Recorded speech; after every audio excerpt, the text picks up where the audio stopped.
If you take these dark mindsets to heart, it's a little Machiavellian, but you change as a person and there's no going back after. It's like the scene from Limitless. There are moments in life, moments when you know you've crossed a bridge, your old life is over. You start to stand out beyond reasons because you start to embrace your dark side, and 99% of people can't stand that because the majority of people don't want to see you win. You winning means they will feel bad for their lack of accomplishments. But if you're discontent and sick of everything like I was, this video is just for you. It's going to turn you into the bad guy, the guy with crazy self-esteem and highly driven by his goals and masculine purpose. You need your ego. You probably hear a lot of self-improvement people saying that ego is bad and that you should get rid of it. Ego is the enemy. You know, there are books written on this topic, but they lied to you.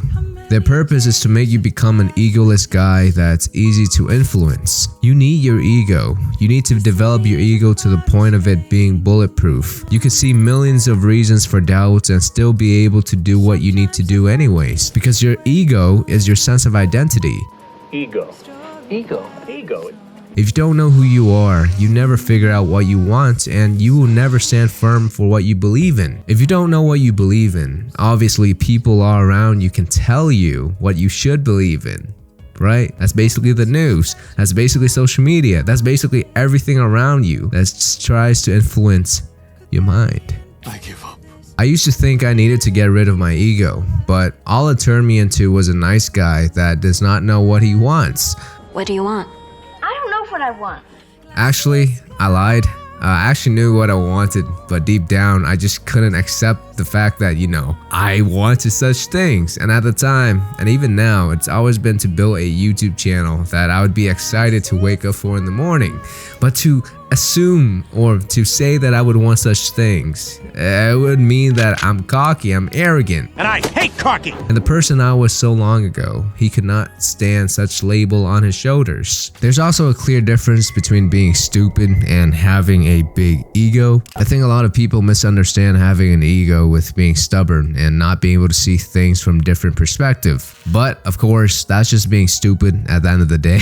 Don't preach to me, fatso. I can preach to you all because you're stupid. You're stupid. If you're smart and capable, you need to develop and insulate your ego, and at the same time, be wise enough to see things from different views. After you see things from their side and know where you stand, that's what it means to be wise. It means to know who you are at a deep level that nobody can rival from the outside looking in.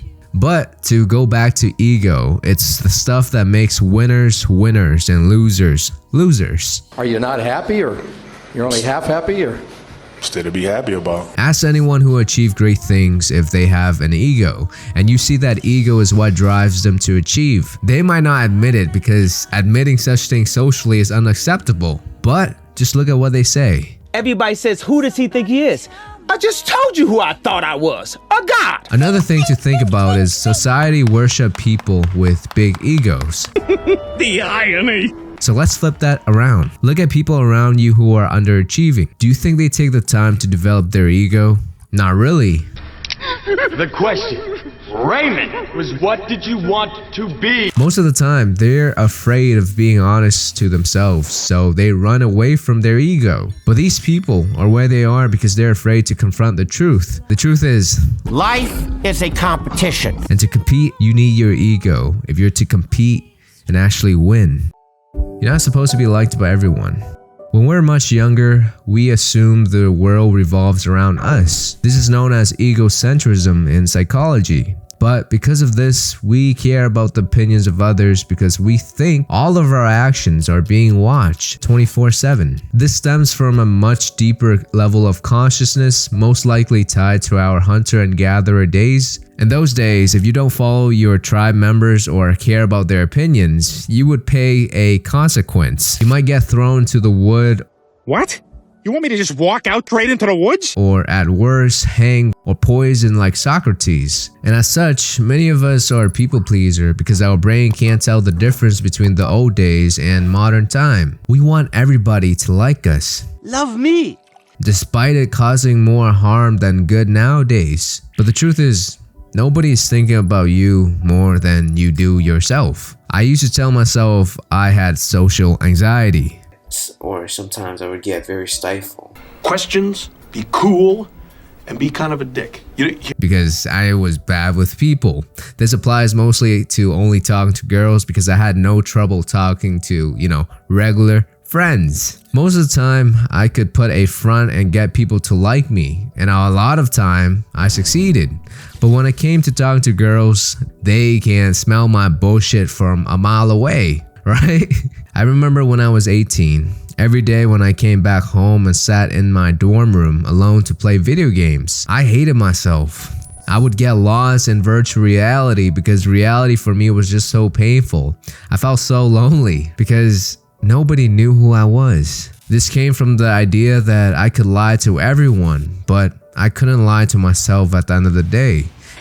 I'm saying this because I was never myself ever, and I was just always putting on this face to let people react to me. At the end of the day, I was just a chameleon trying to blend in with the crowd. But you gotta know this right now.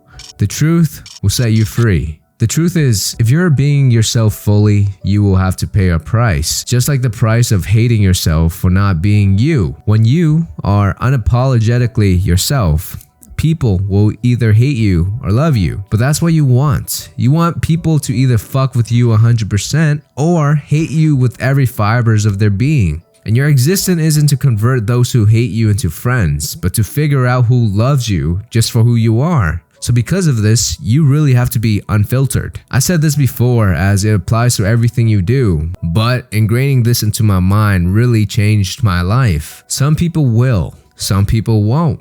But so what? Go next. The world revolves around value, not you. I think we all come to the same conclusion at one point or another, whether it be from getting your heart broken, I was in love with you, okay? the boss giving you the "you gotta go" talk, Who the fuck do you think you are, you crazy little shit? or your friends not wanting to be your friends anymore. You're not my friend. All you've ever done is hold me back. You know, those moments when we say, oh, it's just us alone again. We're back to being by ourselves. Everybody has an agenda, and everyone is selfish. That includes me. I don't want to be alone, so I'm starting this channel. I'm building a community. I'm getting as many guys on self-improvement as possible so that I don't have to be alone.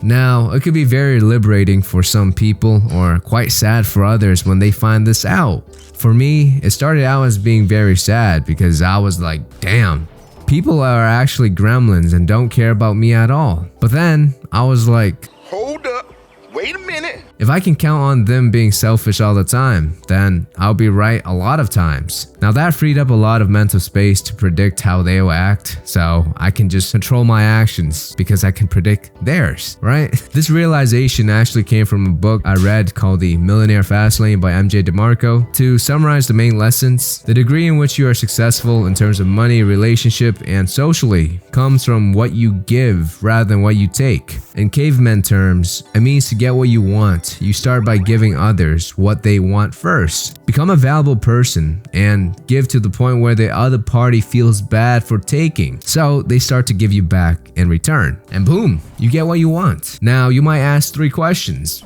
Isn't this too cruel to view the world? Isn't this a bad way of going about things? That's like seeing the cup half empty. And then you might say, wow, isn't this too harsh? And the answer to all of those questions is yes. But those are the wrong questions to ask. The right question is, how do you give more value than you take without resenting the world?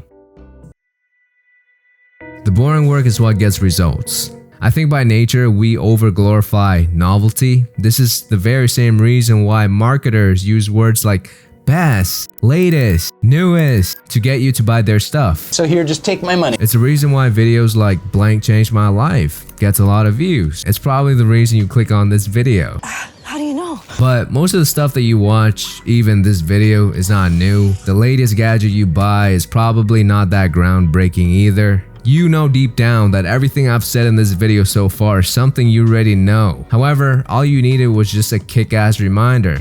Wake up! To really go, wow. I'm not retarded, I'm sorry. How do you get jacked? Go to the gym. How do you feel better about yourself? treat yourself better? How do you improve your life? You know your shortcomings and what you need to do to fix them. Like, I used to not make a lot of progress in life because I was stuck in this cycle of just learning and looking for the next hack and the next pill and the next magical routine. Like, what the fuck? But all it did was send me into a rabbit hole of learning for the sake of learning. You know, substituting learning for taking action. However, growth comes from a bunch of boring stuff. The fundamental, being drilled over and over until you acquired massive results. Understand? Yeah, I understand. A good body is built by many hours put into the gym without anyone looking. A bulletproof ego is built by many hours of working on yourself and your mindset and your self-esteem. Whatever you do, you've got to be a little bit gone to it. A successful business is built by endless hours of doing work that yield no immediate results. But over time, the compound effects find you. Then your life starts to change because of the endless effort that you put in at the beginning. And people start to ask, what's your secret? And the secret has always been hiding in plain sight. Do the boring work. It doesn't matter what your motivation is. Just have a reason to wake up in the morning and be okay with it. Now, to make a point, think about the movie The Batman. There's a quote that goes, "Some men just want to watch the world burn." And that was used to describe a villain, the Joker. And his motivation was just to get back at the world for hurting him. But you gotta think about it another way. Villains and heroes are often the same characters, just viewed from different perspectives. One is driven by motivation to save the world, and the other is driven by motivation to watch it crumble. But nonetheless, both are driven to the point of madness. Now, I'm not saying to go this far and extreme, but I'm going to be quite blunt here. You need to have a reason to get up every single day. You might just become a villain in someone else's story when you start to try in your own life, but that's okay. Remember what mindset number 2 is? Not everyone's supposed to like you. So put a pause on ethics and what's acceptable for a moment. Your motivation could be to build a good body, to attract girls, to sleep with a lot of girls like Genghis Khan, to build a business to fund your travels and meet lots of people, to work on yourself to the point that everyone admires you. Because you know, at the beginning, none of these people believed in you. To never have to kiss the ass of anybody again. Let me repeat that.